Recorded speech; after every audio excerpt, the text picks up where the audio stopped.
ಆತ್ಮೀಯ ವಿದ್ಯಾರ್ಥಿಗಳೇ, ತಮಗೆಲ್ಲ ನಮಸ್ಕಾರ. BA 6ನೇ ಸೆಮಿಸ್ಟರ್ನ ಆಧುನಿಕ ಭಾರತದ ಇತಿಹಾಸದ 1857ರ ಪ್ರಥಮ ಸ್ವಾತಂತ್ರ್ಯ ಸಂಗ್ರಾಮದ ವಿಷಯದ ಬಗ್ಗೆ ನಾವಿವತ್ತು ಚರ್ಚಿಸೋಣ. ಬ್ರಿಟಿಷರ ವಿರುದ್ಧ ನಡೆದಂತಹ ಮೊಟ್ಟ ಮೊದಲ ಸಂಘಟಿತ ಹೋರಾಟ 1857ರ ಪ್ರಥಮ ಸ್ವಾತಂತ್ರ್ಯ ಸಂಗ್ರಾಮ. ಪ್ರಥಮ ಸ್ವಾತಂತ್ರ್ಯ ಸಂಗ್ರಾಮ ಮುಂದಿನ ಸ್ವಾತಂತ್ರ್ಯ ಹೋರಾಟಕ್ಕೆ ಭಾರತದಲ್ಲಿ ಭಾರತೀಯ ಹೋರಾಟಗಾರರಿಗೆ ಅಡಿಪಾಯವಾಗಿರತಕ್ಕಂಥ ಹೋರಾಟ. ಬ್ರಿಟಿಷರ ಹಲವಾರು ನೀತಿಗಳು, ಬೆದರಿಕೆಗಳು, ವಂಚನೆಗಳು, ಸಂಚುಗಳಿಂದ ಭಾರತದ ಹಲವಾರು ಪ್ರದೇಶಗಳು, ಹಲವಾರು ರಾಜ್ಯಗಳು ಬ್ರಿಟಿಷರ ವಶಕ್ಕೆ ಹೋದವು. ಹೇಗೆ ಬ್ರಿಟಿಷರ ವಶಕ್ಕೆ ಹಲವಾರು ರಾಜ್ಯಗಳು ಒಳಪಡ್ತಾ ಹೋದವು, ಅದೇ ರೀತಿ ಅವರ ವಿರುದ್ಧ ವಿರೋಧಗಳು, ದಂಗೆಗಳು, ಆಂದೋಲನಗಳು ಬೆಳೀತಾ ಹೋದವು. ಒಬ್ಬ ರಾಜ್ಯ ಸೋತ್ ಕೂಡಲೇ ಅವನ ಆಶ್ರಯಿತರಾಗಿರ್ತಕ್ಕಂಥ ರಾಜರು ಎಲ್ಲರೂ ಕೂಡ ಸೋಲನ್ನು ಒಪ್ಕೊಳ್ಳಲಿಲ್ಲ. ರಾಜರು, ಜಮೀನ್ದಾರರು, ಸೇನಾ ನಾಯಕರು ಎಲ್ಲರೂ ಸೋಲನ್ನ ಒಪ್ಪಿಕೊಂಡು ಸುಮ್ಮನಾಗಲಿಲ್ಲ. ಮೀರ್ ಜಾಫರ್ ಬ್ರಿಟಿಷರ ಕೈಗೊಂಬೆ ಆದಮೇಲೆ ಬೀರ್ ಭೂಮಿಯ ರಾಜ, ಬರ್ದ್ವಾನದ ರಾಜ ಮುಂತಾದವರು ಮೊಘಲರು, ಔದ್ನ ನವಾಬ ಇವರನ್ನ ಸೇರಿಕೊಂಡು ಬ್ರಿಟಿಷರ ವಿರುದ್ಧ ಹೋರಾಟವನ್ನು ನಡೆಸ್ತಾರೆ. 4ನೇ ಆಂಗ್ಲೋ ಮೈಸೂರು ಯುದ್ಧದಲ್ಲಿ ಟಿಪ್ಪು ಸುಲ್ತಾನ್ ಸೋತ ನಂತರ ಅವನ ದಳಪತಿಯಾಗಿರ್ತಕ್ಕಂಥ ದೊಂಡಿಯ ವಾಘ್ ಒಂದು ಸೇನೆಯನ್ನು ಕಟ್ಟಿಕೊಂಡು ಶಿವಮೊಗ್ಗ, ಧಾರವಾಡ ಜಿಲ್ಲೆಗಳಲ್ಲಿ ಬ್ರಿಟಿಷರ ವಿರುದ್ಧ ಹೋರಾಟವನ್ನು ಮಾಡ್ತಾನೆ. ಅವನ ಹೋರಾಟ ಎಷ್ಟು ಪ್ರಬಲವಾಗಿತ್ತು ಅಂತಂದ್ರೆ, ಅವನನ್ನು ಸೋಲಿಸಲಿಕ್ಕೆ ಬ್ರಿಟಿಷರು ನೆಪೋಲಿಯನ್ ವಿರುದ್ಧ ವಾಟರ್ಲೂನಲ್ಲಿ ಯುದ್ಧ ಮಾಡಿ ಗೆದ್ದಿರ್ತಕ್ಕಂಥ ವೆಲ್ಲಿಂಗ್ಟನ್ನ ಡ್ಯೂಕ್ ಆಗಿರ್ತಕ್ಕಂಥ ಆರ್ಥರ್ ವೆಲ್ಲೆಸ್ಲಿಯನ್ನ ಭಾರತಕ್ಕೆ ಕಳಿಸ್ತಾರೆ. 1800 ಇಸ್ವಿಯಲ್ಲಿ ಸೆಪ್ಟೆಂಬರ್ 10ರಂದು ದೋಂಡುವಾಗ್ ಯುದ್ಧದಲ್ಲಿ ಮಡಿದ ನಂತರ ಈ ವಿರೋಧ ತಣ್ಣಗಾಗುತ್ತೆ. ತಿರುವಾಂಕನ ರಾಜ ಕೂಡ ಇವರ ವಿರುದ್ಧ ಹೋರಾಟವನ್ನು ಮಾಡ್ತಾನೆ. ಇದೇ ರೀತಿ ಪೇಶ್ವೆ ಬಾಜಿರಾಯನ ಅನಿಯಾಗಿರ್ತಕ್ಕಂಥ ತ್ರೇಂಬಕಜಿ ಡಾಂಗ್ಲಿಯಾ ಕೂಡ ಇವರ ವಿರುದ್ಧ ಹೋರಾಟವನ್ನು ಮಾಡ್ತಾನೆ. ಬಿಲ್ಲರು ಮಹಾರಾಷ್ಟ್ರದಲ್ಲಿ ಹೋರಾಟಗಳು ನಡೀತವೆ. ಜೊತೆಗೆ ಮಧ್ಯಪ್ರದೇಶದ ಹಲವಾರು ಭಾಗಗಳಲ್ಲಿ ಬಿಲ್ಲರು ಕೂಡ ದಂಗೆಯನ್ನು ಹೇಳ್ತಾರೆ. ಜೊತೆಗೆ ಕರ್ನಾಟಕದಲ್ಲಿ 1857ಕ್ಕಿಂತ ಮುಂಚೆ ಕಿತ್ತೂರು ರಾಣಿ ಚೆನ್ನಮ್ಮ, ಸಂಗೊಳ್ಳಿ ರಾಯಣ್ಣ, ಸಿಂದಗಿಯ ದಿವಾಕರ್ ಭಟ್ ಇವರೆಲ್ಲರೂ ಕೂಡ ಇಂಗ್ಲಿಷರ ವಿರುದ್ಧ ಹೋರಾಟವನ್ನು ಮಾಡ್ತಾರೆ. ಇವು ಪ್ರಾಂತೀಯ ಮಟ್ಟದಲ್ಲಿ ಆಗಿರ್ತಕ್ಕಂಥ ಹೋರಾಟಗಳು. ಆದರೆ ದೇಶೀಯ ಮಟ್ಟದಲ್ಲಿ ಒಂದು ಪ್ರಬಲ ಹೋರಾಟ ಅಂತಂದ್ರೆ 1857ರ ಪ್ರಥಮ ಸ್ವಾತಂತ್ರ್ಯ ಸಂಗ್ರಾಮ. ಭಾರತೀಯರು ಬ್ರಿಟಿಷರ ವಿರುದ್ಧ ಸಂಘಟಿತವಾಗಿರತಕ್ಕಂಥ ಒಂದು ಹೋರಾಟ 1857ರ ಪ್ರಥಮ ಸ್ವಾತಂತ್ರ್ಯ ಸಂಗ್ರಾಮ. ಈ ಪ್ರಥಮ ಸ್ವಾತಂತ್ರ್ಯ ಸಂಗ್ರಾಮ ಬ್ರಿಟಿಷರಿಗೆ ಮೊಟ್ಟ ಮೊದಲ ಎಚ್ಚರಿಕೆಯನ್ನ, ಆಂದೋಲನ ರೂಪದಲ್ಲಿ ನಡೆದಿರ್ತಕ್ಕಂಥ ಒಂದು ಹೋರಾಟ. ಹಾಗಾದ್ರೆ ಈ ಪ್ರಥಮ ಸ್ವಾತಂತ್ರ್ಯ ಸಂಗ್ರಾಮವನ್ನು ಕೆಲವೊಂದು ಇತಿಹಾಸಕಾರರು ಪ್ರಥಮ ಸ್ವಾತಂತ್ರ್ಯ ಹೋರಾಟ ಅಂತ ಕರೆದಪ್ಪ ಅಂದ್ರೆ, ಕೆಲವು ಇತಿಹಾಸಕಾರರು ಇದನ್ನ ಸಿಪಾಯಿ ದಂಗೆ ಅಂತಂದೇಳಿ ಕರೆದಿದ್ದಾರೆ. ಹಾಗಾದ್ರೆ ಪ್ರಥಮ ಸ್ವಾತಂತ್ರ್ಯ ಸಂಗ್ರಾಮ ಎಂದು ಉಲ್ಲೇಖಿಸಿದಂತಹ ನಾಯಕರುಗಳೆಂದರೆ ವಿ ಡಿ ಸಾವರ್ಕರ್ ಅವರು ತಮ್ಮ ಕೃತಿಯಾಗಿರ್ತಕ್ಕಂಥ ಭಾರತದ ಸ್ವಾತಂತ್ರ್ಯ ಸಂಗ್ರಾಮ 1857 ಈ ಕೃತಿಯಲ್ಲಿ ಉಲ್ಲೇಖ ಮಾಡ್ತಾರೆ. ಸ್ವರಾಜ್ಯ ಸ್ಥಾಪನೆಗೆ ಪರಕೀಯರ ವಿರುದ್ಧ ಭಾರತೀಯರು ಆರಂಭಿಸಿದಂತಹ ಪ್ರಥಮ ಸ್ವಾತಂತ್ರ್ಯ ಸಂಗ್ರಾಮ ಅಂತಂದೇಳಿ ವಿ ಡಿ ಸಾವರ್ಕರ್ ಅವರು ಕರೀತಾರೆ. ಅಶೋಕ್ ಮೆಹ್ತಾರ್ ಅವರು ತಮ್ಮ ಕೃತಿಯಾಗಿರತಕ್ಕಂಥ 1857ರ ಮಹಾಬಂಡಾಯ ಎನ್ನುವಂಥ ಕೃತಿಯಲ್ಲಿ ಸಹಸ್ರಾರು ನಾಗರಿಕರು, ಮುಸ್ಲಿಮರು ಒಟ್ಟಾಗಿ ಸ್ವಾತಂತ್ರ್ಯಕ್ಕಾಗಿ ನಡೆಸಿದ ಹೋರಾಟ ಅದು ಸಿಪಾಯಿ ದಂಗೆಗಿಂತ ಮೇಲಾಗಿತ್ತು ಎಂದು ಉಲ್ಲೇಖನ ಮಾಡ್ತಾರೆ. ಇತಿಹಾಸಕಾರರಾಗಿರ್ತಕ್ಕಂಥ KM ಪಣಿಕ್ಕರ್ ಅವರು ಬ್ರಿಟಿಷ್ ಪ್ರಭುತ್ವವನ್ನು ಕಿತ್ತೊಗೆಯಲು ಆದ ರಾಷ್ಟ್ರೀಯ ವಿಮೋಚನಾ ಚಳವಳಿ ಅಂತಂದೇಳಿ ಇದನ್ನ ರಾಷ್ಟ್ರೀಯ ವಿಮೋಚನಾ ಚಳವಳಿ ಅಂತಂದೇಳಿ ಕರೀತಾರೆ. ಎಡ್ವರ್ಡ್ ಥಾಮ್ಸನ್ ರವರು ಬ್ರಿಟಿಷರ ದುರಾಡಳಿತದ ವಿರುದ್ಧ ಪರಕೀಯರ ಬಂಧ ವಿಮೋಚನೆಗೆ ಜನತೆ ನಡೆಸಿದಂತಹ ಸ್ವಾತಂತ್ರ್ಯ ಹೋರಾಟ ಅಂತಂದೇಳಿ ಕರೀತಾರೆ. SB ಚೌಧರಿ ಅವರು ದಂಗೆ ಸೈನಿಕರಿಂದ ಆರಂಭವಾದರೂ ದೇಶದ ವಿವಿಧ ಗುಂಪುಗಳು ಸೇರಿ ಬ್ರಿಟಿಷ್ ಆಳ್ವಿಕೆಯನ್ನು ಕಿತ್ತೊಗೆಯಲು ಕೈಗೊಂಡಿರ್ತಕ್ಕಂಥ ಪ್ರಯತ್ನ ಅಂತಂದೇಳಿ ಕರೀತಾರೆ. ಈ ಮಹಾನ್ ನಾಯಕರು ಈ ಹೋರಾಟವನ್ನ ಪ್ರಥಮ ಸ್ವಾತಂತ್ರ್ಯ ಸಂಗ್ರಾಮ ಅಂತ ಕರೀತಾರೆ. ಇನ್ನು ಕೆಲವು ನಾಯಕರು ಇದನ್ನ ಸಿಪಾಯಿ ದಂಗೆ ಅಂತಂದೇಳಿ ಕರೀತಾರೆ. ಸರ್ ಜಾನ್ ಲಾರೆನ್ಸ್ ರವರು ಕೊಬ್ಬು ಸವರಿದ ತೋಟಗಳ ಬಳಕೆಯೇ ಈ ದಂಗೆಗೆ ಕಾರಣವೇ ಹೊರತು ಮತ್ತೇನೂ ಇಲ್ಲ ಅಂತ ಹೇಳ್ತಾರೆ. ಸರ್ ಜಾನ್ ಶೀಲೆರ್ ಅವರು ಅದು ಸಂಪೂರ್ಣವಾಗಿ ಜನಪರವಲ್ಲದ ಸ್ವಾರ್ಥಪರ ದೇಶದ್ರೋಹಿಗಳು ನಡೆಸಿದ ಸಿಪಾಯಿ ದಂಗೆ ಅಂತ ಕರೀತಾರೆ. VS ಸ್ಮಿತ್ ಎನ್ನುವಂಥ ಇತಿಹಾಸಕಾರರು ಸಂಪೂರ್ಣವಾಗಿ ಸಿಪಾಯಿ ದಂಗೆ, ಭಾಗಶಃ ಜನರ ಬಂಡಾಯ ಅಂತ ಕರೀತಾರೆ. ಥಾಮ್ಸನ್ ಗ್ಯಾರೆಟ್ ಎನ್ನುವಂಥವರು ರಾಜ್ಯಗಳನ್ನು ಕಳೆದುಕೊಂಡ ರಾಜರು, ಎಸ್ಟೇಟ್ಗಳನ್ನು ಕಳೆದುಕೊಂಡ ಭೂಮಾಲೀಕರು, ರೈತರು ನಡೆಸಿದ ಬಂಡಾಯ, ಮೊಘಲ್ ಸಾಮ್ರಾಟನನ್ನು ಅಧಿಕಾರಕ್ಕೆ ತರಲು ನಡೆಸಿದ ಬಂಡಾಯ ಅಂತಂದೇಳಿ ಥಾಮ್ಸನ್ ಗ್ಯಾರೆಟ್ ಅವರು ಹೇಳ್ತಾರೆ. ಈ ಎರಡು ಹೇಳಿಕೆಗಳನ್ನ ಅಥವಾ ಸಿಪಾಯಿ ದಂಗೆ ಮತ್ತು ಪ್ರಥಮ ಸ್ವಾತಂತ್ರ್ಯ ಸಂಗ್ರಾಮ ಈ ಎಲ್ಲ ನಾಯಕರುಗಳ ಹೇಳಿಕೆಗಳನ್ನು ಗಮನಿಸುವುದಾದ್ನಪ್ಪ ಅಂದ್ರೆ ಬ್ರಿಟಿಷರ ವಿರುದ್ಧ ಬ್ರಿಟಿಷರ ಧೂರ್ತ ಆಕ್ರಮಣದ ದಾಸ್ಯ ಶೃಂಖಲೆಯನ್ನು ಕಿತ್ತೊಗೆಯಲು ಭಾರತೀಯರು 1857ರಲ್ಲಿ ನಡೆಸಿದಂತಹ ಸಂಘಟಿತ ಹೋರಾಟ, ಇದು ಭಾರತೀಯರಿಗೆ ಸ್ಫೂರ್ತಿಯನ್ನು ತಂದಿರತಕ್ಕಂಥ ಹೋರಾಟ ಅಂತಂದೇಳಿ ಕರೀಬಹುದು. ಹಾಗಾದ್ರೆ ಈ ಪ್ರಥಮ ಸ್ವಾತಂತ್ರ್ಯ ಸಂಗ್ರಾಮಕ್ಕೆ ಕಾರಣಗಳು ಏನೇನು ಅನ್ನೋದನ್ನ ನಾವು ನೋಡೋದನ್ನಪ್ಪ ಅಂದ್ರೆ ಮೊದಲನೇದಾಗಿ ರಾಜಕೀಯ ಕಾರಣ, ಎರಡನೇದಾಗಿ ಆಡಳಿತಾತ್ಮಕ ಕಾರಣ, ಆರ್ಥಿಕ ಕಾರಣ, ಸಾಮಾಜಿಕ ಕಾರಣ, ಧಾರ್ಮಿಕ ಕಾರಣ, ಸೈನಿಕ ಕಾರಣ ಮತ್ತು ತತ್ಕ್ಷಣದ ಕಾರಣಗಳು. ಈ ಕಾರಣಗಳು ಪ್ರಥಮ ಸ್ವಾತಂತ್ರ್ಯ ಸಂಗ್ರಾಮಕ್ಕೆ ಮುಖ್ಯವಾಗಿರತಕ್ಕಂಥ ಕಾರಣಗಳಾಗಿದ್ದಾವೆ. ಮೊದಲನೇದಾಗಿ ರಾಜಕೀಯ ಕಾರಣಗಳನ್ನ ನಾವು ನೋಡೋದಾದ್ನಪ್ಪ ಅಂದ್ರೆ ರಾಜಕೀಯ ಕಾರಣ, ಬ್ರಿಟಿಷರು ಭಾರತದಲ್ಲಿ ದೊಡ್ಡ ಸಾಮ್ರಾಜ್ಯವನ್ನು ಸ್ಥಾಪಿಸಿ ತಮ್ಮ ಆಡಳಿತವನ್ನು ನಡೆಸಬೇಕು ಎನ್ನುವಂತಹ ಉದ್ದೇಶದಿಂದ ಭಾರತದಲ್ಲಿ ಹಲವಾರು ನೀತಿ ನಿಯಮಗಳನ್ನು ಜಾರಿಗೆ ತೆಗೆದುಕೊಂಡು ಬರ್ತಾರೆ. ಅದರ ಉದ್ದೇಶವಿಷ್ಟೇ, ಭಾರತದ ಹಲವಾರು ಪ್ರದೇಶಗಳನ್ನು ಬ್ರಿಟಿಷ್ ಆಡಳಿತಕ್ಕೆ ಒಳಪಡಿಸುವುದು ಒಂದು ಉದ್ದೇಶವಾದರೆ, ಮತ್ತೆ ಬ್ರಿಟಿಷ್ ಆಡಳಿತವನ್ನು ಭಾರತದಲ್ಲಿ ವಿಸ್ತರಣೆ ಮಾಡಬೇಕು ಎನ್ನುವಂತಹ ಉದ್ದೇಶ. ಹಾಗಾಗಿ ಹಲವಾರು ನೀತಿಗಳನ್ನು ತರ್ತಾರೆ. ಅದರಲ್ಲಿ ಪ್ರಮುಖವಾಗಿರ್ತಕ್ಕಂಥ ನೀತಿ ಅಂತಂದಪ್ಪ ಅಂದ್ರೆ ಲಾರ್ಡ್ ಡಾಲೌಸಿ ಜಾರಿಗೆ ತಂದಿರತಕ್ಕಂಥ ದತ್ತು ಮಕ್ಕಳಿಗೆ ಹಕ್ಕಿಲ್ಲ ಎನ್ನುವಂತಹ ನೀತಿ. ದತ್ತು ಮಕ್ಕಳಿಗೆ ಹಕ್ಕಿಲ್ಲ ಎನ್ನುವಂತಹ ನೀತಿಯನ್ನು ಕಳೆದ ತರಗತಿಯಲ್ಲಿ ನೀವು ಈಗಾಗಲೇ ತಿಳ್ಕೊಂಡಿದ್ದೀರಿ. ಯಾವ ರಾಜ, ಯಾವ ಸಂಸ್ಥಾನದ ರಾಜ ಮಕ್ಕಳಿಲ್ಲದಿದ್ದರೆ ಆತ ದತ್ತು ತೆಗೆದುಕೊಂಡು ಆತನನ್ನ ರಾಜನನ್ನಾಗಿ ನೇಮಿಸುವಂತಹ ಹಕ್ಕನ್ನು ಹೊಂದಿಲ್ಲ. ಮಕ್ಕಳಿಲ್ಲದಿದ್ದರೆ ಆ ರಾಜ್ಯ, ಆ ಸಾಮ್ರಾಜ್ಯ ಬ್ರಿಟಿಷರ ವಶಕ್ಕೆ ಹೋಗ್ತಾ ಇತ್ತು. ಹೀಗೆ ಡಾಲೌಸಿಯ ಈ ನೀತಿಯಿಂದ ಸತಾರ, ನಾಗ್ಪುರ, ಝಾನ್ಸಿ, ಜೈಪುರ, ಸಂಬಲ್ಪುರ, ಉದಯಪುರ ಈ ಪ್ರದೇಶಗಳು ಬ್ರಿಟಿಷ್ ಆಡಳಿತದ ತೆಕ್ಕೆಗೆ ಹೋದವು. ದತ್ತು ಮಕ್ಕಳಿಗೆ ಹಕ್ಕಿಲ್ಲ ಎನ್ನುವಂತಹ ನೀತಿ ಏನಿದೆಯಲ್ಲ, ಇದು ಭಾರತದಲ್ಲಿ ಬ್ರಿಟಿಷ್ ರಾಜಕೀಯ ವಿಸ್ತರಣೆಗೆ ಕಾರಣವಾಗಿರ್ತಕ್ಕಂಥದ್ದು. ಆದ್ನಪ್ಪ ಅಂದ್ರೆ ಅಧಿಕಾರವನ್ನ ಕಳೆದುಕೊಂಡಿರ್ತಕ್ಕಂಥ ಈ ರಾಜರು, ಈ ಸಂಸ್ಥಾನಗಳು ಬ್ರಿಟಿಷರ ವಿರುದ್ಧ ಮುಂದೆ ಸಂಘಟಿತವಾಗಿ ಹೋರಾಟವನ್ನು ಮಾಡ್ತಾರೆ. ತಮ್ಮೊಳಗಿನ ಆಕ್ರೋಶ 1857ರ ಪ್ರಥಮ ಸ್ವಾತಂತ್ರ್ಯ ಸಂಗ್ರಾಮಕ್ಕೆ ಕಾರಣವಾಗುತ್ತೆ. ಜೊತೆಗೆ ನಾನಾ ಸಾಹೇಬ್ ಮತ್ತು ಝಾನ್ಸಿ ರಾಣಿಗೆ ಅಗೌರವವನ್ನು ತೋರಿಸಿದ್ರು. ಮರಾಠರು ಸ್ವಾಭಿಮಾನಕ್ಕೆ ಹೆಸರಾಗಿರ್ತಕ್ಕಂಥವರು.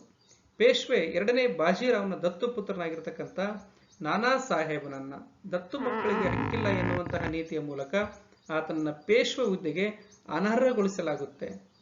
ಜೊತೆಗೆ ಆತನಿಗೆ ಅನರ್ಹಗೊಳಿಸಿ 8 ಲಕ್ಷ ರೂಪಾಯಿ ಮಾಶಾಸನವನ್ನು ನೀಡ್ತಾ ಇರ್ತಾರೆ. ಅದನ್ನೂ ಕೂಡ ನಿಲ್ಲಿಸಲಾಗುತ್ತೆ. ಇದು ಒಂದು ರೀತಿಯಾಗಿ ಮರಾಠರಿಗೆ ಅಗೌರವ ತರುವಂತಹ ಸಂಗತಿ. ತಮಗೆಲ್ಲ ಗೊತ್ತಿರಬಹುದು, ಮರಾಠರು ಸ್ವಾಭಿಮಾನಕ್ಕೆ ಹೆಸರಾಗಿರ್ತಕ್ಕಂಥವರು, ಮೊಘಲರ ವಿರುದ್ಧ ಹೋರಾಟವನ್ನು ಮಾಡಿರ್ತಕ್ಕಂಥ ಸಾಮ್ರಾಜ್ಯಕ್ಕೆ ಬ್ರಿಟಿಷರು ತೋರಿದಂತಹ ಈ ಅಗೌರವ ಅಲ್ಲಿನ ಕೇವಲ ರಾಜ ಅಲ್ಲದೇನೆ ಸಾಮ್ರಾಜ್ಯದ ಜನರೂ ಕೂಡ ಬ್ರಿಟಿಷರ ವಿರುದ್ಧ ಹೋರಾಟ ಮಾಡಲಿಕ್ಕೆ ಪ್ರೇರಣೆಯಾಗ್ತದೆ. ಇನ್ನು ಝಾನ್ಸಿಯ ರಾಣಿ ಲಕ್ಷ್ಮೀಬಾಯಿ ತನ್ನ ಪತಿಯಾಗಿರ್ತಕ್ಕಂಥ ಗಂಗಾಧರ ರಾಯ್ ಮರಣ ಹೊಂದಿದ ನಂತರ ಆತನ ಸ್ಥಾನಕ್ಕೆ ತನ್ನ ದತ್ತು ಪುತ್ರನಾಗಿರ್ತಕ್ಕಂಥ ದಾಮೋದರ ರಾವ್ನನ್ನ ಆಡಳಿತದ ಚುಕ್ಕಾಣಿ ಹಿಡಿಯಲಿಕ್ಕೆ ನೇಮಿಸಿದಾಗ ಬ್ರಿಟಿಷರು ಅದನ್ನು ವಿರೋಧಪಡಿಸಿ ದತ್ತು ಮಕ್ಕಳಿಗೆ ಹಕ್ಕಿಲ್ಲ ಎನ್ನುವಂಥ ನೀತಿಯ ಮೂಲಕ ಝಾನ್ಸಿಯನ್ನ ವಶಪಡಿಸಿಕೊಳ್ತಾರೆ. ಇದೇ ನೀತಿಯ ಪ್ರಕಾರ ಜಗದೀಶ್ಪುರದ ಜಮೀನ್ದಾರನಾಗಿರ್ತಕ್ಕಂಥ ಕುನ್ವರ್ ಸಿಂಗ್ ಕೂಡ ತನ್ನ ಆಡಳಿತವನ್ನು ಕಳ್ಕೊಳ್ತಾನೆ. ಈ ಎಲ್ಲ ಕಾರಣಗಳ ಜೊತೆಗೆ ಔದ್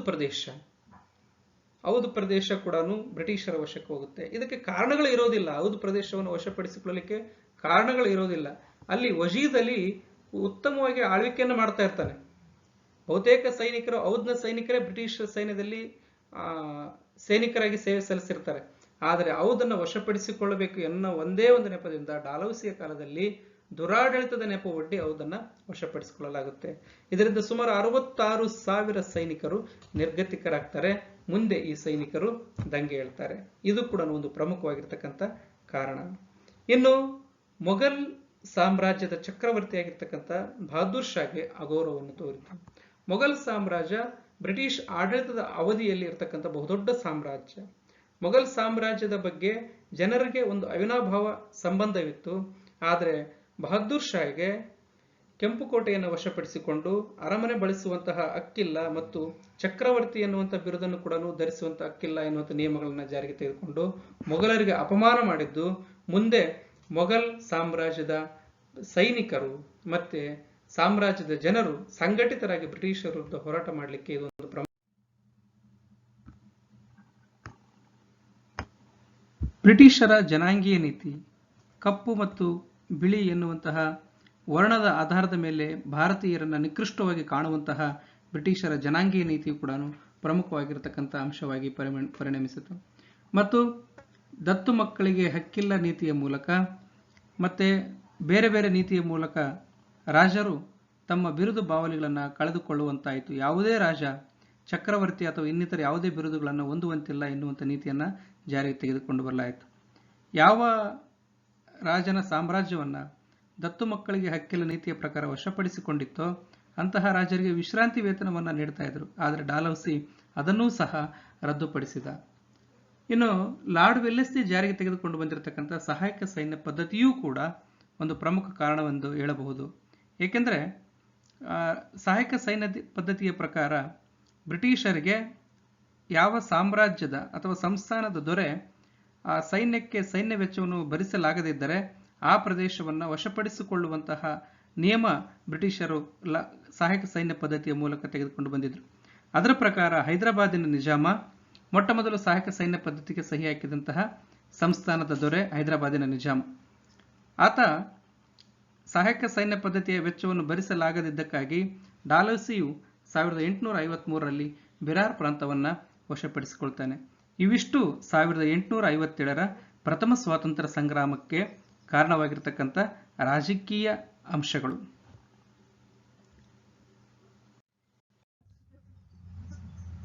1857ರ ದಂಗೆಗೆ ಆಡಳಿತಾತ್ಮಕವಾಗಿ ಕಾರಣಗಳನ್ನು ನಾವು ನೋಡೋದಾದ್ನಪ್ಪ ಅಂದರೆ, ಭಾರತದಲ್ಲಿ ಬ್ರಿಟಿಷ್ ಆಡಳಿತದಲ್ಲಿ ಆಡಳಿತದ ಉನ್ನತ ಹುದ್ದೆಗಳು ಆಂಗ್ಲರಿಗೆ ಮೀಸಲಾಗಿದ್ದವು.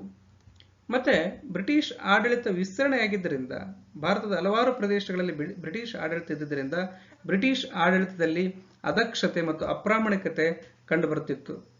ಮತ್ತು ಭಾರತದಲ್ಲಿ ಬ್ರಿಟಿಷರು ಮೊಘಲರ ಕಾಲದಲ್ಲಿರ್ತಕ್ಕಂಥ ಪರ್ಷಿಯನ್ ಭಾಷೆಯ ಬದಲಾಗಿ ಇಂಗ್ಲಿಷ್ ಭಾಷೆಯನ್ನು ಆಡಳಿತದ ಭಾಷೆಯನ್ನಾಗಿ ಮಾಡಿದರು.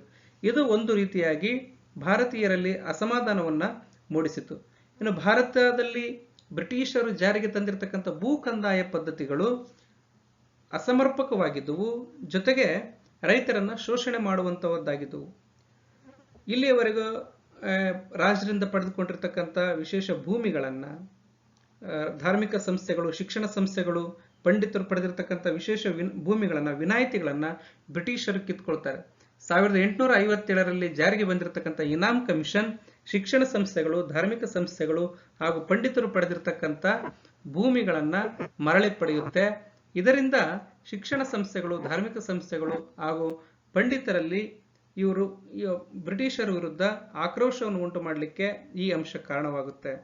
ಜೊತೆಗೆ ಲಾರ್ಡ್ ವಿಲಿಯಂ ಬೆಂಟಿಂಗ್ ಜಾರಿಗೆ ತಂದಿರತಕ್ಕಂಥ ಜಮೀನ್ದಾರಿ ಪದ್ಧತಿಯಲ್ಲಿ ಕಂದಾಯವನ್ನು ವಸೂಲಿ ಮಾಡುವಂತಹ ಹಕ್ಕನ್ನು ಜಮೀನ್ದಾರರು ಪಡೆದುಕೊಂಡಿರ್ತಾರೆ.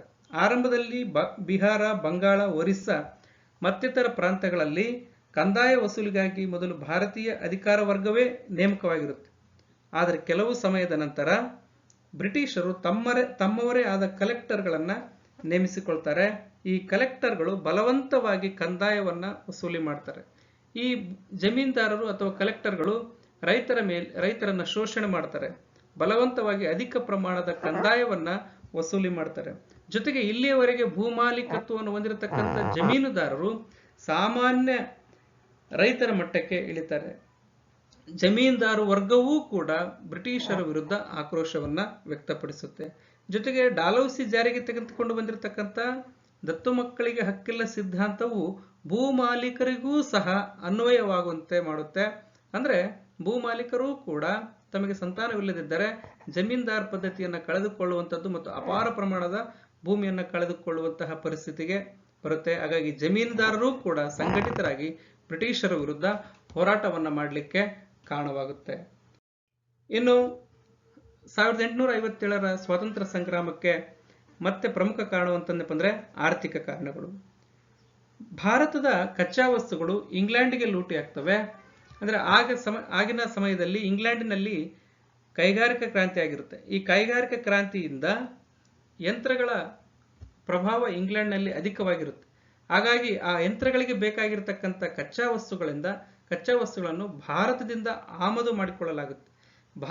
ಬ್ರಿಟಿಷರು ಭಾರತಕ್ಕೆ ಬರೋಕ್ಕಿಂತ ಮುಂಚಿತವಾಗಿ ಪ್ರಮುಖ ರಫ್ತು ರಾಷ್ಟ್ರವಾಗಿರುತ್ತೆ. ಆದರೆ ಬ್ರಿಟಿಷರು ಭಾರತಕ್ಕೆ ಬಂದ ನಂತರ ಕೇವಲ ಕಚ್ಚಾ ವಸ್ತುಗಳನ್ನ ರಫ್ತು ಮಾಡುವಂತಹ ರಾಷ್ಟ್ರವಾಗಿ ಮಾರ್ಪಾಡಾಗುತ್ತೆ. ಜೊತೆಗೆ ಸಿದ್ಧ ವಸ್ತುಗಳಿಗೆ ಭಾರತ ಮಾರುಕಟ್ಟೆಯಾಗಿ ಬದಲಾಗುತ್ತೆ.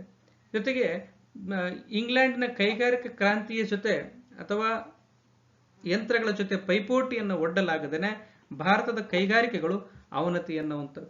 ಭಾರತದ ಬಹುತೇಕ ಸಂಪತ್ತು ಇಂಗ್ಲೆಂಡಿನ ಕಡೆ ಹರಿದು ಹೋಗುತ್ತೆ. ನೆಹರೂರವರು ತಮ್ಮ ಡಿಸ್ಕವರಿ ಆಫ್ ಇಂಡಿಯಾದಲ್ಲಿ ಹೇಳ್ತಾರೆ, ಭಾರತದ ಸಂಪತ್ತು ಇಂಗ್ಲೆಂಡಿಗೆ ವಿಫುಲವಾಗಿ ಕೊಚ್ಚಿ ಹೋಯಿತು ಅಂತಂದೇಳಿ. ಮತ್ತೊಬ್ಬ ಪ್ರಮುಖ ಇತಿಹಾಸಕಾರರಾಗಿರ್ತಕ್ಕಂಥ ಈಶ್ವರಿ ಪ್ರಸಾದರವರು ಕ್ರಮೇಣ ಭಾರತದ ಮಕ್ಕಳೇ ಉಪವಾಸಕ್ಕೆ ತುತ್ತಾದರು, ಭಾರತ ಇಂಗ್ಲೆಂಡನ್ನು ಪೋಷಿಸುವ ಹಾಲುಣಿಸುವ ಹಸುವಿನಂತಾಯಿತು ಅಂತಂದೇಳಿ ಈ ಭಾರತದ ಪರಿಸ್ಥಿತಿಯನ್ನ ವಿಶ್ಲೇಷಣೆ ಮಾಡ್ತಾರೆ. ಇನ್ನು ಭಾರತದಲ್ಲಿ ಬ್ರಿಟಿಷರ ಈ ನೀತಿಗಳಿಂದ ನಿರುದ್ಯೋಗ, ಜೊತೆಗೆ ಹಲವಾರು ಸಂಸ್ಥಾನಗಳನ್ನು ವಶಪಡಿಸಿಕೊಂಡಿದ್ದರಿಂದ ಸೈನಿಕರು ಉದ್ಯೋಗವನ್ನು ಕಳೆದುಕೊಳ್ತಾರೆ. ಸಾಮ್ರಾಜ್ಯದ ವಿವಿಧ ಹುದ್ದೆಗಳಲ್ಲಿರ್ತಕ್ಕಂಥ ಪ್ರಮುಖ ಹುದ್ದೆಗಳಲ್ಲಿರ್ತಕ್ಕಂಥವರು ಕೂಡ ಉದ್ಯೋಗವನ್ನು ಕಳೆದುಕೊಳ್ತಾರೆ. ಜೊತೆಗೆ ಬ್ರಿಟಿಷರ ಆರ್ಥಿಕ ನೀತಿಗಳು ಇಲ್ಲಿನ ಭಾರತದಲ್ಲಿ ಬಡತನವನ್ನು ಉಂಟು ಮಾಡಲಿಕ್ಕೆ ಕಾರಣವಾಗುತ್ತೆ. ದೇಶೀಯ ಕೈಗಾರಿಕೆಗಳು ಅವನತಿಯನ್ನು ಹೊಂದವೆ, ಸೈನಿಕರು ನಿರ್ಗತಿಕರಾಗ್ತಾರೆ. ಭೂ ಮಾಲೀಕತ್ವವನ್ನು ಹೊಂದಿರತಕ್ಕಂಥ ತಾಲೂಕುದಾರರು, ಜಮೀನುದಾರರು ಕೂಡ ತಮ್ಮ ಎಸ್ಟೇಟ್ಗಳನ್ನು ಕಳೆದುಕೊಳ್ತಾರೆ. ಡಾಲೌಸಿಯ ನೀತಿಯಿಂದಾಗಿ ಹಲವಾರು ಜಮೀನುದಾರರು ಮತ್ತು ತಾಲೂಕುದಾರರು ಭೂಮಿಯನ್ನು ಕಳೆದುಕೊಳ್ತಾರೆ. ಲಾರ್ಡ್ ವಿಲಿಯಂ ಬೆಂಟಿಂಕ್ ಮತ್ತು ಡಾಲೌಸಿ ಕಾಲದಲ್ಲಿ ದಖನ್ ಪ್ರದೇಶ ಭೂಮಿಯಲ್ಲಿ ಕಂದಾಯ ಕಟ್ಟದ ಅಥವಾ ಗೇಣಿ ರಹಿತ ಭೂಮಿಯನ್ನ ವಶಪಡಿಸಿಕೊಳ್ಳಲಾಗುತ್ತೆ. ಜೊತೆಗೆ ಬಂಗಾಳ ಮುಂತಾದ ಭಾಗಗಳಲ್ಲಿ ನೀಲಿ ಬೆಳೆಯನ್ನ ಮತ್ತು ವಾಣಿಜ್ಯ ಬೆಳೆಯನ್ನ ಬೆಳೆಯಲು ಪ್ರೋತ್ಸಾಹ ನೀಡಿದ್ದರಿಂದ ಆಹಾರ ಧಾನ್ಯಗಳ ಕೊರತೆ ಉಂಟಾಗುತ್ತೆ. ಭಾರತದಲ್ಲಿ ಆಹಾರ ಧಾನ್ಯಗಳ ಕೊರತೆ ಉಂಟಾಗಿ ಬರಗಾಲ ಮತ್ತು ಕ್ಷಾಮ ಇನ್ನಿತರ ತೊಂದರೆಗಳು ಉಂಟಾಗ್ತವೆ. ಇಲ್ಲಿ ತಾವು ಗಮನಿಸಬಹುದು, ಭಾರತೀಯರ ಮೇಲೆ ವಾಣಿಜ್ಯ ಬೆಳೆಗಳನ್ನು ಬೆಳೆಯುವಂತೆ ಬ್ರಿಟಿಷರು ಒತ್ತಾಯ ಹೇರುವಂತಹ ಚಿತ್ರವನ್ನ ತಾವಿಲ್ಲಿ ಕಾಣಬಹುದು.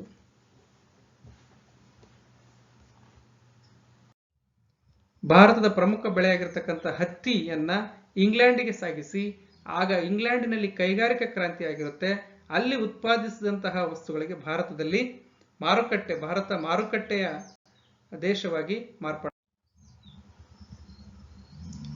ಸಾಮಾಜಿಕ ಕಾರಣವೂ ಕೂಡ ಭಾರತದಲ್ಲಿ ಪ್ರಥಮ ಸ್ವಾತಂತ್ರ್ಯ ಸಂಗ್ರಾಮಕ್ಕೆ ಪ್ರಮುಖವಾಗಿರ್ತಕ್ಕಂಥ ಒಂದು ಕಾರಣ ಆಗುತ್ತೆ. ಲಾರ್ಡ್ ವಿಲಿಯಂ ಬೆಂಟಿಕ್ನ ಕಾಲದಲ್ಲಿ ಸತಿ ಪದ್ಧತಿ, ಬಾಲ್ಯ ವಿವಾಹ ನಿಷೇಧ, ಶಿಶು ಹತ್ಯೆ, ಬಹುಪತ್ನಿತ್ವ, ನರಬಲಿ ಮೊದಲಾದ ಅನಿಷ್ಟ ಪದ್ಧತಿಗಳನ್ನು ಲಾರ್ಡ್ ವಿಲಿಯಂ ಬೆಂಟಿಕ್ನ ಕಾಲದಲ್ಲಿ ನಿಷೇಧಿಸಲಾಗುತ್ತೆ. ಇವು ಉತ್ತಮವಾಗಿದ್ದರೂ ಸಹ ವಿಧವಾ ವಿವಾಹ ಪ್ರೋತ್ಸಾಹ ಆಗಿರ್ಬೋದು, ಅಂತರ್ಜಾತಿ ವಿವಾಹ ಪ್ರೋತ್ಸಾಹ ಆಗಿರ್ಬೋದು, ಇವುಗಳು ಸಂಪ್ರದಾಯಸ್ಥ ಭಾರತೀಯರಲ್ಲಿ ಬ್ರಿಟಿಷರ ವಿರುದ್ಧ ಆಕ್ರೋಶವನ್ನುಂಟು ಮಾಡುವಂತೆ ಮಾಡುತ್ತೆ. ರೈಲ್ವೆ, ಅಂಚೆ, ಟೆಲಿಗ್ರಾಫ್ ಪರಿಚಯ, ಭಾರತವನ್ನು ಆಧುನಿಕತೆಗೆ ಕೊಂಡೊಯ್ಯುವಂತಹ ಯತ್ನ ಅಥವಾ ಭಾರತದಲ್ಲಿ ಬ್ರಿಟಿಷ್ ಆಡಳಿತ ಸುಲಭವಾಗಿ ಸಾಗಲಿ ಎನ್ನುವಂತಹ ಉದ್ದೇಶ ಇದ್ರೂ ಸಹ ಇವು ಎಲ್ಲೋ ಒಂದು ಕಡೆ ಸಂಪ್ರದಾಯಸ್ಥ ಭಾರತೀಯರಲ್ಲಿ ಬ್ರಿಟಿಷರ ವಿರುದ್ಧ ಆಕ್ರೋಶವನ್ನು ಉಂಟು ಮಾಡಲಿಕ್ಕೆ ಪ್ರಮುಖ ಕಾರಣವಾಗುತ್ತೆ. ಇನ್ನು ಭಾರತದಲ್ಲಿ ಬ್ರಿಟಿಷರು ಜಾರಿಗೆ ತಂದಿರತಕ್ಕಂಥ ಇಂಗ್ಲಿಷ್ ಶಿಕ್ಷಣ ಏನಿದೆಯಲ್ಲ, ಇದು ಭಾರತವನ್ನ ಕ್ರೈಸ್ತ ರಾಜ್ಯವನ್ನಾಗಿ ಮಾಡಲಿಕ್ಕೆ ಬ್ರಿಟಿಷರು ಜಾರಿಗೆ ತಂದಿರತಕ್ಕಂಥ ಶಿಕ್ಷಣ ಪದ್ಧತಿ ಎನ್ನುವಂಥ ಮನೋಭಾವನೆ ಭಾರತೀಯರಲ್ಲಿ ಮೂಡಿರುತ್ತೆ. ಇನ್ನು ಇಂಗ್ಲಿಷರ ಮತ್ತು ಜನಾಂಗೀಯ ತಾರತಮ್ಯ ಏನಿದೆಯಲ್ಲ, ಇದು ಪ್ರಮುಖವಾಗಿ ಭಾರತೀಯರಲ್ಲಿ ಇಂಗ್ಲಿಷರ ಬಗ್ಗೆ ಅಸಹನೆ ಉಂಟು ಮಾಡಲಿಕ್ಕೆ ಕಾರಣವಾಗುತ್ತೆ. ಅದಲ್ಲದೆ ಬ್ರಿಟಿಷರು ಭಾರತದಲ್ಲಿ ಜನಾಂಗೀಯ ತಾರತಮ್ಯ ಅಲ್ಲದೆ ಹಿಂದೂ ಧರ್ಮದಲ್ಲಿರ್ತಕ್ಕಂಥ ಅಲ್ಪ ಸ್ವಲ್ಪ ದೋಷಗಳನ್ನು ಸಹ ಉತ್ಪ್ರೇಕ್ಷೆ ಮಾಡಿ ಟೀಕೆ ಮಾಡುವಂಥದ್ದಾಗಿರ್ಬೋದು. ಜೊತೆಗೆ ಕ್ರೈಸ್ತ ಮತ ಪ್ರಚಾರಕರು ಹಿಂದೂ ದೇವತೆಯನ್ನು ಬಹಿರಂಗವಾಗಿ ಅಪಹಾಸ್ಯ ಮಾಡ್ತಕ್ಕಂಥದ್ದಾಗಿರ್ಬೋದು.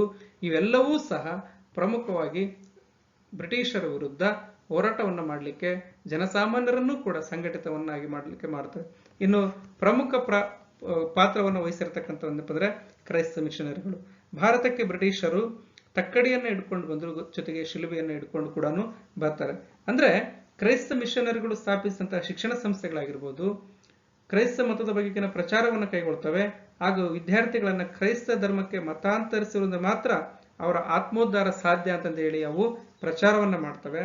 ಜೊತೆಗೆ ಶಾಲಾ ಕಾಲೇಜುಗಳಲ್ಲಿ ಕ್ರೈಸ್ತ ಧರ್ಮ ಪ್ರಚಾರ, ಬೈಬಲ್ ಕಲಿಕೆ ಕಡ್ಡಾಯವನ್ನ ಮಾಡೋದು, ಜೊತೆಗೆ ಸರ್ಕಾರಿ ಬಂದಿಖಾನೆಗಳಲ್ಲಿರ್ತಕ್ಕಂಥ ಕೈದಿಗಳನ್ನ ಕ್ರೈಸ್ತ ಧರ್ಮಕ್ಕೆ ಮತಾಂತರ ಮಾಡ್ತಕ್ಕಂಥದ್ದು ಕೆಲಸವನ್ನ ಕ್ರೈಸ್ತ ಮಿಷನರಿಗಳು ಮಾಡ್ತವೆ. ಇವು ಭಾರತೀಯರಲ್ಲಿ ಒಂದು ರೀತಿಯಾಗಿರ್ತಕ್ಕಂಥ ಪ್ರಮುಖ ಆಕ್ರೋಶವನ್ನು ಉಂಟು ಮಾಡಲಿಕ್ಕೆ ಕಾರಣವಾಗುತ್ತೆ. ಜೊತೆಗೆ ಪ್ರಮುಖ ಧಾರ್ಮಿಕ ಕಾರಣಗಳು ಅಂತಂದಪ್ಪ ಅಂದ್ರೆ ಇಂಗ್ಲಿಷರ ಮತಾಂತರ ನೀತಿ. ಅಂದ್ರೆ ಕ್ಷಾಮ, ಬರಗಾಲ ಮುಂತಾದ ಒಂದು ಪ್ರಕೃತಿ ವಿಕೋಪಕ್ಕೆ ಒಳಗಾಗಿರ್ತಕ್ಕಂಥ ಪ್ರದೇಶಗಳಲ್ಲಿ ಬ್ರಿಟಿಷರು ಭಾರತೀಯರನ್ನ ಆ ಸನ್ನಿವೇಶವನ್ನು ಉಪಯೋಗಿಸಿಕೊಂಡು ಮತಾಂತರ ಮಾಡುವುದಾಗಿರ್ಬೋದು, ಜೊತೆಗೆ ಕ್ರೈಸ್ತ ಮಿಷನರಿಗಳು ಈಗ ಕ್ರಿಶ್ಚಿಯನ್ ಧರ್ಮಕ್ಕೆ ಮತಾಂತರ ಹೊಂದುವಂತೆ ಪ್ರೇರೇಪಣೆ ಮಾಡತಕ್ಕಂಥದ್ದು, ಇವೆಲ್ಲವೂ ಕೂಡ ಬ್ರಿಟಿಷರ ಆಡಳಿತ ವಿಸ್ತರಣೆಯ ಒಂದು ಭಾಗವಾಗಿ ಭಾರತದಲ್ಲಿ ಬ್ರಿಟಿಷ್ ಆಡಳಿತ ವಿಸ್ತರಣೆಯ ಒಂದು ಭಾಗವಾಗಿ ಕಾಣ್ತವೆ.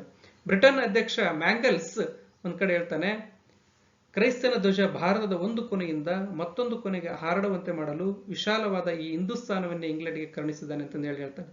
ಜೊತೆಗೆ ಎಲ್ಲೆಲ್ಲಿ ಕ್ಷಾಮ, ಬರಗಾಲ ಅಂತಹ ಸನ್ನಿವೇಶಗಳಿರ್ತವೋ ಅಲ್ಲಿ ಹಕ್ಕಿಯನ್ನ ಕೊಟ್ಟು ಮತಾಂತರ ಮಾಡುವಂತಹ ಘಟನೆಗಳು ಕೂಡ ಕಂಡು ಬರ್ತವೆ. ಇವುಗಳನ್ನ ರೈಸ್ ಕ್ರಿಶ್ಚಿಯನ್ ಅಂತ ಹೇಳಿ ಕರೆಯಲಾಗುತ್ತೆ.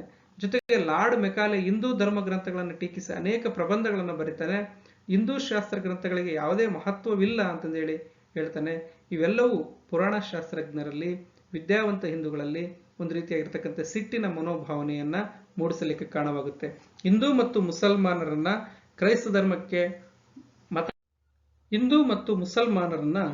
ಮತಾಂತರ ಮಾಡುವಂತಹ ಪ್ರಯತ್ನಗಳು ಕೂಡ ನಡೀತವೆ. ಈ ಚಿತ್ರದಲ್ಲಿ ತಾವು ಗಮನಿಸಬಹುದು, ಹಿಂದೂ ಮತ್ತು ಮುಸಲ್ಮಾನರನ್ನ ಬಲವಂತವಾಗಿ ಕ್ರಿಶ್ಚಿಯನ್ ಮತಕ್ಕೆ ಮತಾಂತರ ಮಾಡುವಂತಹ ಪ್ರಯತ್ನವನ್ನು ಬ್ರಿಟಿಷರು ಮಾಡ್ತಾರೆ. 1857ರ ದಂಗೆಗೆ ಬಹಳ ಮುಖ್ಯವಾಗಿರ್ತಕ್ಕಂಥ ಕಾರಣ ಅಂತಂದ್ರೆ ಸೈನಿಕ ಕಾರಣ. ಯಾಕಂದ್ರೆ ಈ ದಂಗೆಯಲ್ಲಿ ಬಹುಮುಖ್ಯ ಪಾತ್ರವನ್ನು ವಹಿಸಿರ್ತಕ್ಕಂಥವರು ಭಾರತೀಯ ಸೈನಿಕರು. ಕಾರಣವಿಷ್ಟೇ, ಭಾರತೀಯ ಸೈನಿಕರಲ್ಲಿರ್ತಕ್ಕಂಥ ಆಕ್ರೋಶದ ಮನೋಭಾವನೆ, ಬ್ರಿಟಿಷರ ತಾರತಮ್ಯ ನೀತಿಯಿಂದ, ಬ್ರಿಟಿಷರು ಮಾಡಿದಂತಹ ವಂಚನೆ ಮೋಸಗಳ ನೀತಿಯಿಂದ ಸೈನಿಕರು ಆಕ್ರೋಶಗೊಂಡಿದ್ರು. ಬ್ರಿಟಿಷರು ಭಾರತೀಯರಿರ್ತಕ್ಕಂಥ ಕಡಿಮೆ ಸಂಬಳ, ಕಡಿಮೆ ವೇತನ, ಬಡ್ತಿ ಇವೆಲ್ಲವೂ ಕೂಡ ಭಾರತೀಯ ಸೈನಿಕರಲ್ಲಿ ಆಕ್ರೋಶವನ್ನ ಉಂಟು ಮಾಡ್ತಾ ಇತ್ತು. ಭಾರತೀಯ ಸೈನಿಕರೇ ಅಧಿಕವಾಗಿದ್ದರೂ ಸಹ ಅವರಿಗೆ ಬಡ್ತಿಯಲ್ಲಿ ಮತ್ತು ವೇತನದಲ್ಲಿ ಕಡಿಮೆ ಮಟ್ಟದ ಕನಿಷ್ಠ ಸೌಲಭ್ಯಗಳನ್ನು ಬ್ರಿಟಿಷರು ನೀಡ್ತಾ ಇದ್ರು. ಜೊತೆಗೆ ಭಾರತೀಯ ಸೈನಿಕರು ಎಷ್ಟೇ ಪ್ರತಿಭಾವಂತರಾಗಿದ್ದರೂ ಸಹ ಉನ್ನತ ಹುದ್ದೆಗಳು ಬ್ರಿಟಿಷರಿಗೆ ಸೀಮಿತವಾಗಿದ್ದವು. ಮತ್ತೆ ಭಾರತೀಯ ಸೈನಿಕರನ್ನ ವಿದೇಶಗಳಲ್ಲಿ ಸೇವೆ ಸಲ್ಲಿಸುವಂತೆ ಒತ್ತಾಯಿಸಲಾಗ್ತಾ ಇತ್ತು. ಭಾರತೀಯ ಸೈನಿಕರು ನಿರಾಕರಿಸಿದ್ರೂ ಸಹ ಶಿಕ್ಷೆ ನೀಡುವುದರ ಮೂಲಕ ಅಥವಾ ಇನ್ನಿತರ ಕಠಿಣ ಕ್ರಮಗಳನ್ನು ತೆಗೆದುಕೊಳ್ಳುವುದರ ಮೂಲಕ ಅವರನ್ನ ವಿದೇಶಗಳಿಗೆ ತೆರಳುವಂತೆ ಒತ್ತಾಯಿಸಲಾಗ್ತಾ ಇತ್ತು. 1856ರಲ್ಲಿ ಲಾರ್ಡ್ ಕ್ಯಾನಿಂಗ್ ಜನರಲ್ ಸರ್ವಿಸ್ ಎನ್ಲಿಸ್ಟ್ಮೆಂಟ್ ಎನ್ನುವಂಥ ಕಾಯ್ದೆಯನ್ನು ಜಾರಿಗೆ ತೆಗೆದುಕೊಂಡು ಬರ್ತಾನೆ. ಈ ಕಾಯ್ದೆಯ ಉದ್ದೇಶ ಭಾರತೀಯ ಸೈನಿಕರು ವಿದೇಶಗಳಲ್ಲಿ ಸೇವೆ ಸಲ್ಲಿಸುವುದು ಕಡ್ಡಾಯವಾಗಿರುತ್ತೆ. ಭಾರತೀಯರು ಬರ್ಮಾದ ವಿರುದ್ಧ ಯುದ್ಧ ನಡೆಯಬೇಕಾದಪ್ಪ ಅಂದ್ರೆ ಭಾರತೀಯ ಸೈನಿಕರು ಅಲ್ಲಿಗೆ ಹೋಗ್ಲಿಕ್ಕೆ ನಿರಾಕರಿಸಿದಾಗ ಬಹಳಷ್ಟು ಸೈನಿಕರನ್ನ ಗುಂಡಿಕ್ಕಿ ಕೊಲ್ಲಲಾಗುತ್ತೆ. ಜೊತೆಗೆ ಸೈನ್ಯದಲ್ಲಿರ್ತಕ್ಕಂಥ ಮತಾಂತರ ನೀತಿ, ಕ್ರಿಶ್ಚಿಯನ್ಗೆ ಮತಾಂತರವಾದಪ್ಪ ಅಂದ್ರೆ ಅವರಿಗೆ ಉನ್ನತ ಹುದ್ದೆಗಳು, ಜೊತೆಗೆ ಬಡ್ತಿಯನ್ನು ನೀಡಲಾಗ್ತಾ ಇತ್ತು. ಮತ್ತೆ ಇಡೀ ಸೈನ್ಯದಲ್ಲಿ ಭಾರತೀಯ ಸೈನಿಕರ ಸಂಖ್ಯೆ ಅಧಿಕವಾಗಿತ್ತು. ಇದು ಕೂಡ ಭಾರತೀಯ ಸೈನಿಕರಲ್ಲಿ ಬ್ರಿಟಿಷರ ವಿರುದ್ಧ ಹೋರಾಟ ಮಾಡಲಿಕ್ಕೆ ಪ್ರಮುಖವಾಗಿರ್ತಕ್ಕಂಥ ಕಾರಣವಾಗಿತ್ತು. ಆಗಾಗ ಸೈನ್ಯಗಳಲ್ಲಿ ಅತೃಪ್ತಿಯ ಮನೋಭಾವನೆ ಹೇಳ್ತಾ ಇತ್ತು. ಬಂಗಾಳ ಸೈನ್ಯ, ಮದ್ರಾಸ್ ಸೈನ್ಯ ಮುಂತಾದ ಸೈನ್ಯಗಳಲ್ಲಿ ಅತೃಪ್ತಿಯ ಭಾವನೆ ಹೇಳ್ತಾ ಇತ್ತು. ಜೊತೆಗೆ ಇದೇ ಸಮಯದಲ್ಲಿ ಅಫ್ಘಾನ್ ಹಾಗೂ ಸಿಖ್ ಯುದ್ಧಗಳಲ್ಲಿ ಬ್ರಿಟಿಷ್ ಸೈನ್ಯಕ್ಕೆ ಸೋಲುಂಟಾಗಿತ್ತು. ಇದೇ ಈ ಅಂಶಗಳು ಜೊತೆಗೆ 1854ರಲ್ಲಿ ರಷ್ಯಾ ವಿರುದ್ಧದ ಯುದ್ಧಕ್ಕೆ ಭಾರತೀಯ ಸೈನಿಕರನ್ನ ಬಳಸಿಕೊಂಡಿದ್ರು. ಈ ಎಲ್ಲ ಅಂಶಗಳು ಭಾರತೀಯ ಸೈನಿಕರಲ್ಲಿ ಬ್ರಿಟಿಷರ ವಿರುದ್ಧ ಹೋರಾಟ ಮಾಡಬಹುದು ಎನ್ನುವಂತಹ ಮನೋಭಾವನೆಗಳನ್ನ ಮೂಡಿಸಿದ್ವು. ಜೊತೆಗೆ ಈ ಆಗಾಗ ನಡೀತಿರ್ತಕ್ಕಂಥ ಈ ತಾರತಮ್ಯ ನೀತಿಗಳ ವಿರುದ್ಧ ಒಂದಲ್ಲ ಒಂದು ದಿನ ಭಾರತೀಯ ಸೈನಿಕರು ಬ್ರಿಟಿಷರ ವಿರುದ್ಧ ಆಕ್ರೋಶ ಸ್ಫೋಟಗೊಳ್ಳಲಿಕ್ಕೆ ಈ ಎಲ್ಲ ಅಂಶಗಳು ಸಹ ಕಾರಣವಾಗಿದ್ದವು. ಈ ಮೇಲಿನ ಎಲ್ಲ ಅಂಶಗಳನ್ನು ನಾವು ಗಮನಿಸಿದಾದ್ರೆ ಸಾಮಾಜಿಕ ಕಾರಣಗಳಾಗಿರ್ಬೋದು, ಆರ್ಥಿಕ ಕಾರಣಗಳಾಗಿರ್ಬೋದು, ರಾಜಕೀಯ ಕಾರಣಗಳಾಗಿರ್ಬೋದು, ಧಾರ್ಮಿಕ ಕಾರಣಗಳಾಗಿರ್ಬೋದು, ಜೊತೆಗೆ ಸೈನಿಕ ಕಾರಣ, ಈ ಎಲ್ಲ ಅಂಶ ಸ್ಫೋಟಗಳಲ್ಲೂ ಅಥವಾ ಈ ಎಲ್ಲ ಆಕ್ರೋಶಗಳು ಬ್ರಿಟಿಷರ ವಿರುದ್ಧ ಹೋರಾಟ ಮಾಡಲಿಕ್ಕೆ ಒಂದು ಪ್ರಮುಖವಾಗಿರ್ತಕ್ಕಂಥ ತತ್ಕ್ಷಣದ ಕಾರಣವೇನೆಂದರೆ ಸೈನ್ಯದಲ್ಲಿ ಹರಡಿದಂತಹ ಒಂದು ವದಂತಿ. ಸೈನ್ಯದಲ್ಲಿ ಬಳಸುವಂತಹ ಬಂದೂಕುಗಳಿಗೆ ಕೊಬ್ಬು ಸವರಿದ್ದಾರೆ ಎನ್ನುವಂತಹ ವದಂತಿ ಹರಡುತ್ತೆ. ಅಂದರೆ ಬ್ರಿಟಿಷರು ಆರಂಭದಲ್ಲಿ 1856ರವರೆಗೆ ಸಿಪಾಯಿಗಳು ಬಳಸ್ತಕ್ಕಂಥ ಪ್ರಮುಖ ಆಯುಧ ಎಂದರೆ ಬಂದೂಕು. ಅದರ ಬದಲಾಗಿ ಉಲ್ವಿಚ್ನಿಂದ ಎನ್ಫೀಲ್ಡ್ ಬಂದೂಕುಗಳನ್ನು ಆಮದು ಮಾಡಿಕೊಳ್ಳಲಾಗಿತ್ತು. ಈ ಎನ್ಫೀಲ್ಡ್ ಬಂದೂಕುಗಳಿಗೆ ಅಥವಾ ರೈಫಲ್ಗೆ ತೋಟಗಳನ್ನು ತುಂಬಬೇಕಾಗಿತ್ತು. ಇಲ್ಲಿ ಕಾಣ್ತಕ್ಕಂಥ ಕಾರ್ಟ್ರಿಡ್ಜ್ ಅಥವಾ ತೋಟಗಳು. ಈ ತೋಟಗಳಿಗೆ ಮೇಲೆ ಪೇಪರ್ ಹೊದಿಕೆಯನ್ನು ಹಾಕಲಾಗಿತ್ತು. ಈ ಪೇಪರ್ ಹೊದಿಕೆಗೆ ದನದ ಮತ್ತು ಹಂದಿಯ ಕೊಬ್ಬನ್ನು ಸವರಿದ್ದಾರೆ ಎನ್ನುವಂತಹ ವದಂತಿ ಸೈನ್ಯದಲ್ಲಿ ಹರಡಿತ್ತು. ಈ ಪೇಪರ್ ಹೊದಿಕೆಯನ್ನು ಕಿತ್ತು ತೋಟಗಳಿಗೆ ಬಂದೂಕುಗಳಿಗೆ ಇವುಗಳನ್ನು ರೈಫಲ್ಗಳಿಗೆ ಈ ತೋಟಗಳನ್ನು ತುಂಬಬೇಕಾಗಿತ್ತು. ಅದನ್ನು ಹಲ್ಲಿನಿಂದ ಕಚ್ಚಿ ತೆಗಿಬೇಕಾಗಿತ್ತು. ಹೀಗೆ ಹಲ್ಲಿನಿಂದ ಕಚ್ಚುವಾಗ ಆ ಕೊಬ್ಬು ಆ ಸೈನಿಕರ ಬಾಯಿಗೆ ತಾಗ್ತಾ ಇತ್ತು. ಗೋವು ಹಿಂದೂಗಳ ಪವಿತ್ರ ಪ್ರಾಣಿ.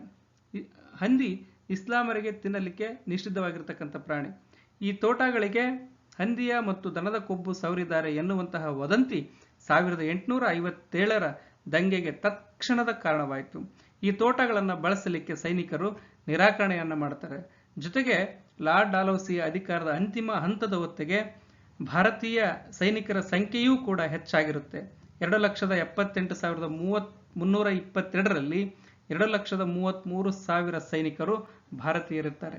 ಅತಿ ಹೆಚ್ಚು ಸೈನಿಕರು ಭಾರತೀಯರಾಗಿದ್ದರಿಂದ ಬ್ರಿಟಿಷರ ವಿರುದ್ಧ ಹೋರಾಟವನ್ನು ಮಾಡಿ ತಾವು ಜಯಗಳಿಸಬಹುದು ಎನ್ನುವಂತಹ ಮನೋಭಾವನೆಯೂ ಕೂಡ ಬರುತ್ತೆ. ಜೊತೆಗೆ ಧಾರ್ಮಿಕ ಒಂದು ವ್ಯತಿರಿಕ್ತವಾಗಿರ್ತಕ್ಕಂಥ ಈ ತೋಟಗಳನ್ನು, ಈ ಬಂದೂಕುಗಳನ್ನು ಬಳಸಲಿಕ್ಕೆ ಭಾರತೀಯ ಸೈನಿಕರು ನಿರಾಕರಿಸ್ತಾರೆ. ಇದು ಮುಂದಿನ 1857ರ ಸ್ವಾತಂತ್ರ್ಯ ಸಂಗ್ರಾಮಕ್ಕೆ ತತ್ಕ್ಷಣದ ಕಾರಣವಾಗುತ್ತೆ. ಈ ತತ್ಕ್ಷಣದ ಕಾರಣ ಮುಂದೆ ಯಾವ ರೀತಿಯಾಗಿ ಬ್ರಿಟಿಷರ ವಿರುದ್ಧ ಒಂದು ಹೋರಾಟ ಮಾಡಲಿಕ್ಕೆ ಸ್ವರೂಪವನ್ನು ಪಡೆದುಕೊಳ್ಳುತ್ತೆ ಅನ್ನೋದನ್ನ ಮುಂದಿನ ಕ್ಲಾಸಲ್ಲಿ ಡಿಸ್ಕಷನ್ ಮಾಡೋಣ. Thank you.